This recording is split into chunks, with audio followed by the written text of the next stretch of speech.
Papa Ndiaye dafa ànd ak gouvernement bi buñ ko dugalee ci jeel bi génne ko la dem négocier ak le gouvernement sénégalais te dinaa gën a ñëw ci moom dafa encaissé xaalis man nag du ma gaaw ñëw ne leen 50 millions wala 25 millions 35 millions damay jël sama temps parce que samay information bëgguma muy dañ mais daal xam naa ni de source sûre Papa Ndiaye encaissé na bu mu génnee ci kaso bi ils l'ont récupéré à un moment donné waxtaan nañu ak moom pour mu ñëw moo tax Papa Ndiaye ne leen bàyyi naa attaqué système bi léegi anti système bi laay attaqué ne léegi nag opposition bi laay attaqué sama missile yi maa ngi koy orienté ci opposition bi parce que loolu mooy contrat bi le contrat du gouvernement moom mooy kaay ñu jox la nga retourner sa veste bàyyi ñu attaqué ñi ñuy attaqué moo tax mu laa déclaré def na sa déclaration Papa Ndiaye journaliste Papa Ndiaye qui était un journaliste est devenu un Papa Ndiaye journaliste grâce à l'argent encaissé par ci gouvernement loxo gouvernement sénégalais nee na léegi bàyyi na gouvernement bi moom Papa Ndiaye journaliste de Walfadjri nee na dafa fas yéene nag jàmmaarloog askan wi jàmmaarloog opposition bi jàmmaarloog gor yi ak garmi yi ndax jënd na jaam yi jënd nañ ko bokk na ci jaam yi léegi encaissé na loolu moo tax mu ñëw waxee leen loolu mais Papa Ndiaye mooy kat Papa Ndiaye lu mu fi xam lu ñu xamul Papa Ndiaye lan la fi xam lu ñu xamul lan la fi Papa Ndiaye mus a wax lu ñu waxul dama leen di laaj lan la fi Papa Ndiaye mus leen jox ab information bu moom a waxul waa Pape Alé Niang waxul wala bu ñeneen ñi waxul ban la wax leen ma maa leen di poser question tontu leen ma nag dama ne ban information la leen fi Papa Ndiaye mus a jox lu ñu waxut man bu may wax ci jeel bi Papa Ndiaye daa juddugum da ngeen xam nday Papa Ndiaye man bu may wax ci jeel bi di wax ay pakataas ak i dàmbaloo bu may dugg nday ci jeel bi rëbës foofu noonu di jox gars yi ay ndiis di fa dugal ay kóol di fa dugal ay nombo di fa dugal ay saafara boobu Papa Ndiaye mi ngi jàng xamul sax la ñu doon ay journaliste ma ñëw wax leen ci dàmbaloo bi wax leen ci paquetage bi wax leen ci chambre yi wax leen ci jelmaan yi bu ma leen di wax nu ñu leen di dóoree di leen rëkk di sës keneen ki ñëw dal bu ma leen di wax ban 1900 la boobu ana Papa Ndiaye boobu amul ndayam lan la Papa Ndiaye mën a wax fii ñun bu ñu dugal nday ci jeel bi boobu jaaña moo fa newoon jaaña Ndiaye bu ñu dugal nday ci jeel bi ay boon sax dañ dugal nañ ko nday rëbës boon dugal nañ ndayam rëbës ay kóol dugal nañ ko rëbës façon lu nekk dugal nañ ko rëbës laa la wax di fa nekk di fa fanaan matin midi soir donc lan la leen Papa Ndiaye yëgal lu ñu xamul Papa Ndiaye lan la fi wax lu kenn xamut lan la leen Papa Ndiaye mus a wax ci information wala lenn lu doy waar loo xam ne Pape Alé Niang xamu ko waxu ko wala Mollah Morgun waxu ko wala keneen waxu ko lan la duur rek lay def fenn rek day toog di ŋàppeeku rek léegi nag dafa jaay nday ngoram nit mun na baax suba nga jaay sa ngor jaay na nday ngoram léegi nag ñun ñu ngi ko fiy xaar xam ngeen ni Papa Ndiaye li mu wax naka kenn wax ci yéen kon heure bi ñi ngi dig ana Pape Sané du mi ngi dig lu mu wax dara Papa Ndiaye lu tax demul dig Papa Ndiaye nee na moom xam na opposition ay opposants yu jël seen xaalis jox ko ay nit ñu dem ci gaal gi y a des centaines de milliers de morts lan moo tax procureur woowu ko un dossier qui est en instruction bu ñu ubbi gouvernement bi des milliers de personnes dee ci mu ne xam na ñi financé ñooñu ak ñooñu dee donc loolu procureur man de moo doon procureur nga wax ko tey doo fanaan doo naan la waaw wax ko bu dajee gestu la yàlla ñëw na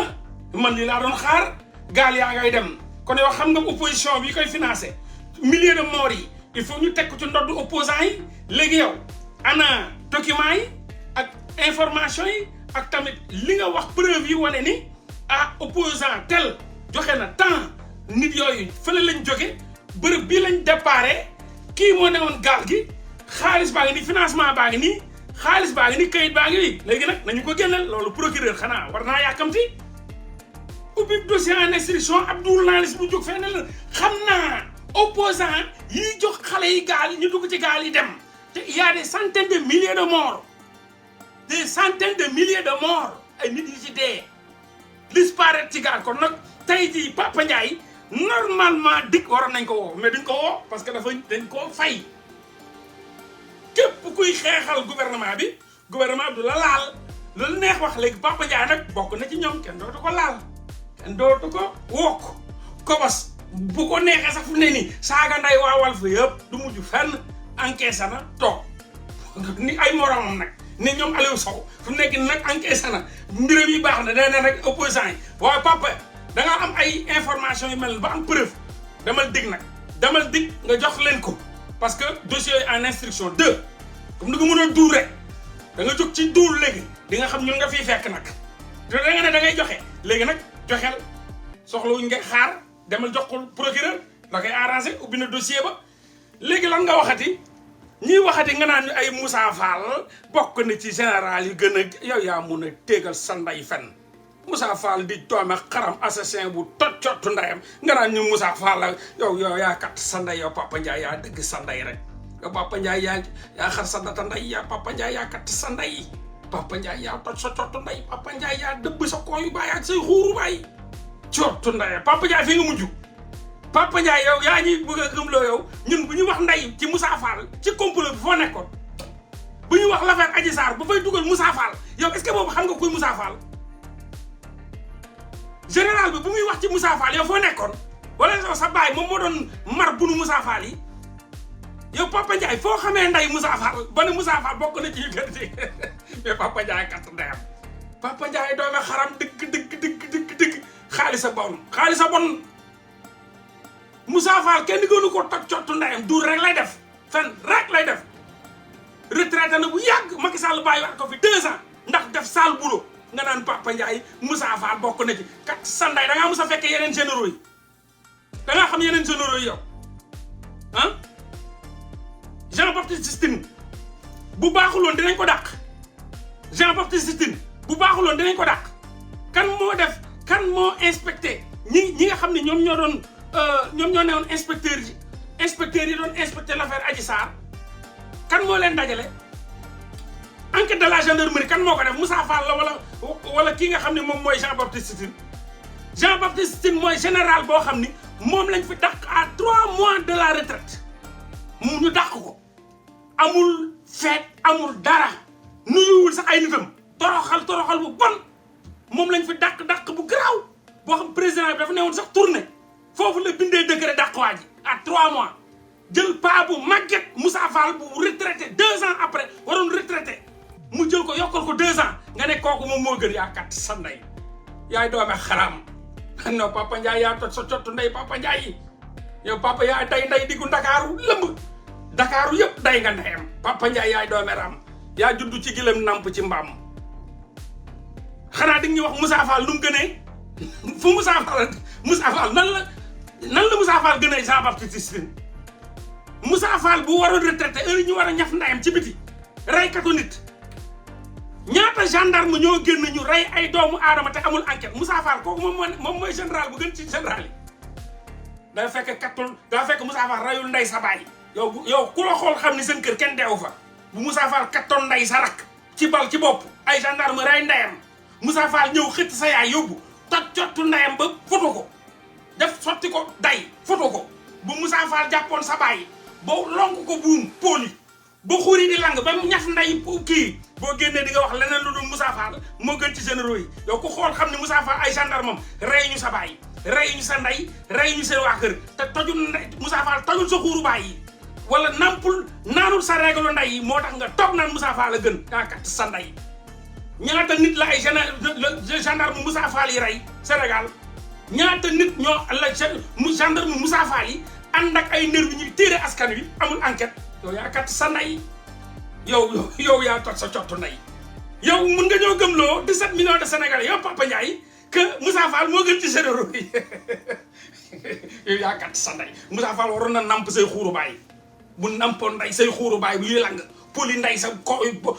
tànk baay bi benn bi poli ndeyam ba mu yëg ca kaw ba xuuri di ñaari xuuri di lang xuuri teppeeral yooyu noonu peer yooyu di lang ba mu sex ndeyam ba yëy doom yi di nga xam ba xam papa Moussa Fall ku baax la yaa kat sa ndey Moussa Fall ñi mu bokkal sax laa la wax ñëpp nee nañ baaxul man xam naa Moussa Fall ku mu bokkal lu mu tuddati sërëm bu faatu waa kër googu doon xam Moussa Fall muy doon xaram pire espèce gendarmerie xam Moussa Fall ni doomi xaram la nga bëgg ñoo gëm la Moussa Fall général bu gën kon ana Jean Baptiste Tine ki ñëw gis gendarmerie bi di yëngu mu ñëw def enquête de la gendarmerie génn lépp teg généraux yu fi jaar yëpp ne Moussa Fall baaxul yow sa baay du gendarme sa yaay du gendarme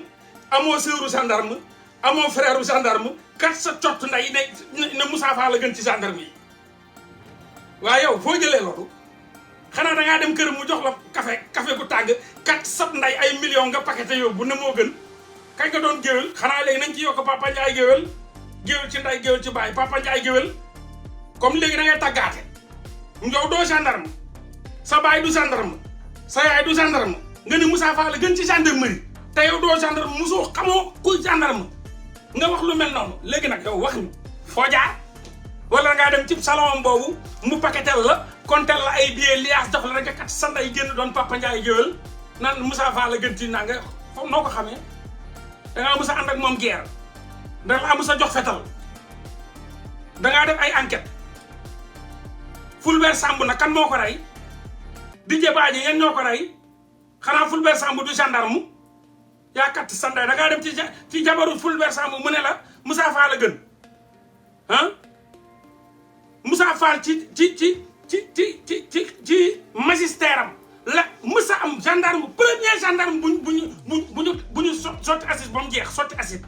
kooku moo gën quoi dafa waroon sotti nday acide sa baay ni Moussa Fall def Fulbert Sambou daf ko waroon kat sa nday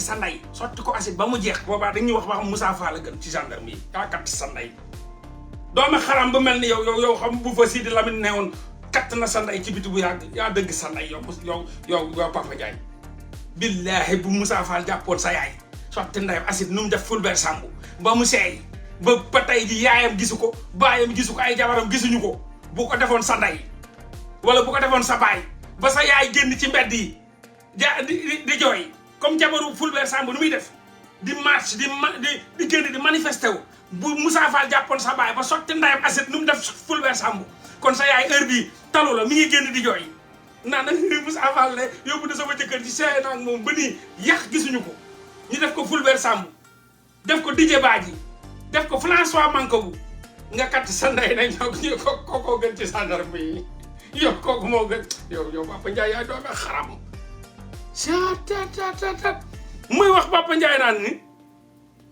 non moom mun naa expliquer ñiy financé gaal yi yéen gis ngeen da ngeen di jay ginaar ba muy mbëkk yéen a fi nekkoon na Papa Ndiaye Papa Ndiaye duur rek lay def xamul dara ay nit lay jël ñun ñoo ko jeelmaan yi ñoo ko gën a xam Papa Ndiaye foofu day dajale jeelmaan yi di jël ay information ci yow nga génnee kaso wu ñëw xamante nga dugal nañ ko ci kaso bi ñaari yoon ñu xeexal ko mu xam fa Papa Ndiaye Modou Diop bu génnee mu dem ci Modou Diop waxal ko mu bind Papa Ndiaye wax ko mu bind kese lii moom mooy lii kese te loolu boo ko gisee dugal Google gis ko point lan la fi Papa Ndiaye wax Papa Ndiaye plateau bi ñu muy invité ancien jelmaan yooyu muy wane noonu barki alxuraan amul kenn koo xam ne musuma toog ak moom ancien jelmaan yooyu amul kenn li ñuy raconté ba ci ñoom taal wan na fi taal dama laaj paataal ñoo doon nekk digg Rëbës may jël sama maani di ko jox ba garde pénitentiaire yi di ñëw naan non moo laa bu ko jox maani bi ma ne ko non man mënu ma jël maani bi di ko def ci boutique bi dama leen koy jox ñoom ñuy jëm yóbbu ko ci boutique bi dama paataal mu sol mu tàng jër paataal sol ensemble liket jean ma ne ko père doo sumi liket bi tàng na de gaayen ñuy toog digg Rëbës ñoo ñëpp ma xam leen moom bu muy jël ñooñu fekk man ñooñu xam naa leen 10 ans avant 10 ans ñuy jël jelmaan yi bi jël yoo xam ne génn nañ bu yàgg ak beneen jelmaan bi nga xam ne paa boobu noonu invité na ko fi muy wax ba mu naan ay prisonnier boobu dama fàtte turam sax prisonnier bu sida an bi bu ko yóbbu kooku bu may toog ak moom biir intendance bu may toog ak ñoom biir jeel infirmerie man xaw ma non Papa Ndiaye daa yabaate quoi man damay toog di seetaan Papa Ndiaye mel ni rediffusion sama dund quoi rediffusion bu may jaar Rëbës bu may jaar jamono ju may dugg Rëbës di yóbbu ñoom kilifa ñiy dem foofu noonu di yóbbu ñoom caat dem leen laaj kilifa ak caat ñi ngi may déglu kan moo leen njëkk a dugal Rëbës kan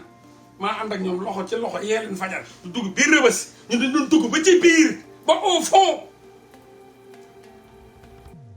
garde yëpp samay gaañ lañ woon boobu Rebeuss a gënoon tàng nday léegi laa la wax lu doga da ngay xiif bay mar peinture bi gën a metti gën a tar nga toog ba léegi fekk nday Rebeuss ñu oyof bi nga ñëw bugg ñëw fontoo Rebeuss boo xam ne ñun dañoo xeex ndayam ba jagan bi léegi ñu changé ko xeex ba léegi cere ji léegi dañ ci am laalo xeex ndayam ba léegi ceeb bi dañ koy tànn kat sa nday Rebeuss boobu nga fa fekk Rebeuss bu muy tàng kenn doonul tànn ceeb saako ceeb bi la ñuy sotti nii góor yi nga togg farat ñu sotti rek sotti ci jën yi ba mu jeex tàkk ñu ngi tax sànni nday kii ba gars yi commencé góor yi nekk di ñun ñoo xeex ndayam laalo ba ñu léegi ñuy xool ceeb yi ñu dugal Rebeuss ñu ñoo ko xeex ceeb yi am tànn yi ba gars yi bu ñu ko lekkee seen kii di métti seen côté yi di métti mu am ay appendicite ñun ñoo xeex ndayam